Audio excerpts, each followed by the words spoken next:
Hello students. Today we are going to have a look at Sinclair Lewis's humorous short story, The Hack Driver. Before we start with the story, let us find out some interesting things about our author.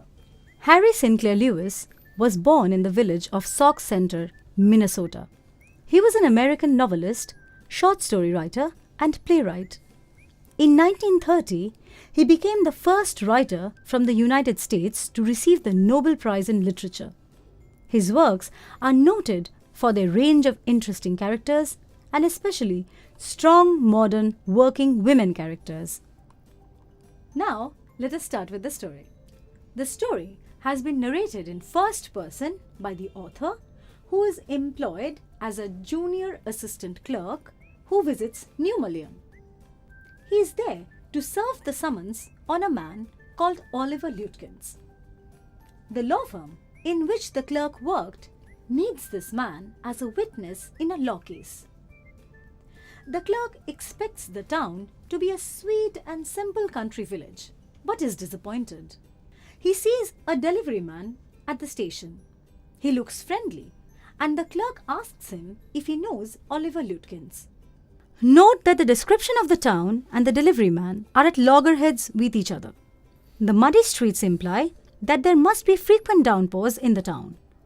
The shabby and disheveled shops suggest that the inhabitants are rather careless and unmindful about the town's ambience.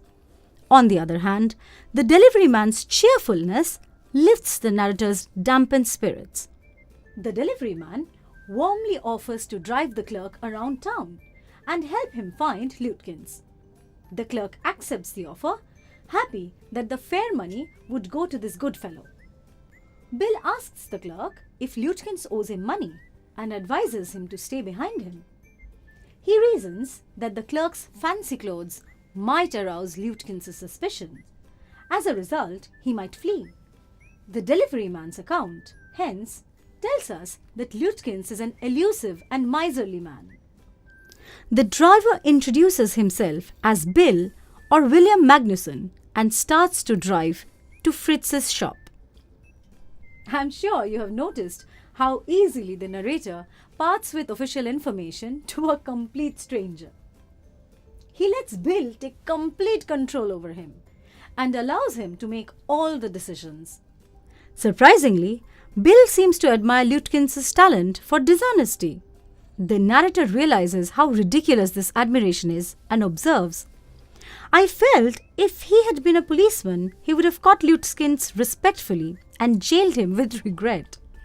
The author peppers the story with humorous lines like this. You could find out more humorous elements like this from the story and make a list of them. Next, they visit several places like Fritz's shop, Gustav's shop, and the barber's place called Gray's. Mark that the author gives us detailed descriptions of the hunt for Lutkins. The narrator's unsuccessful attempts to catch him create a sense of repetition. That repetition conveys the tediousness of the search to us, as well as, at the end, the fact that the author was indeed taken for a ride.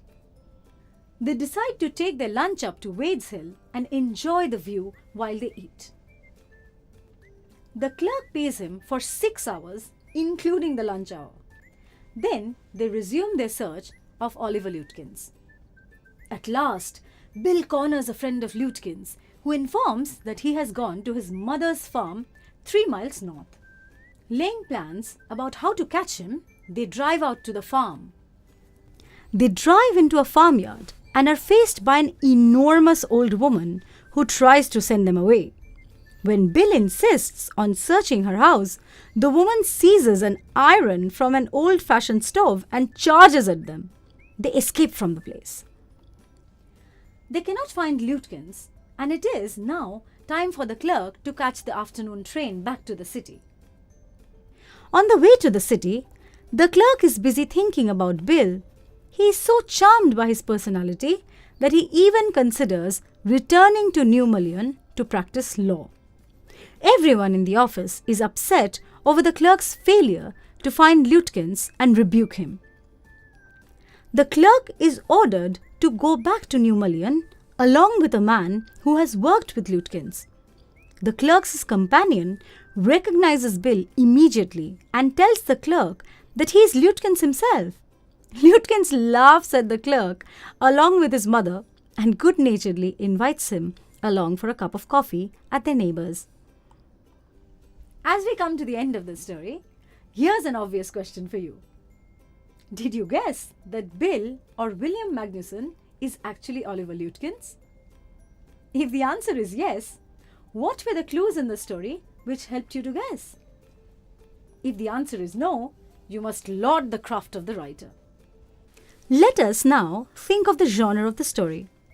The hack driver does not have the figures of a detective and a criminal like a typical detective or crime story.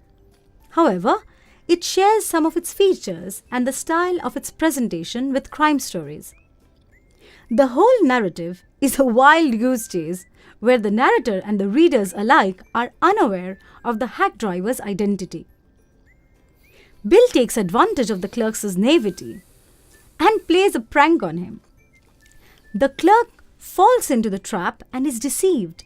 The revelation at the end seems logical, since the chances of not finding Lutkins in such a small town like New Mullion were actually pretty slim. That is all for today. Hope you enjoyed this story.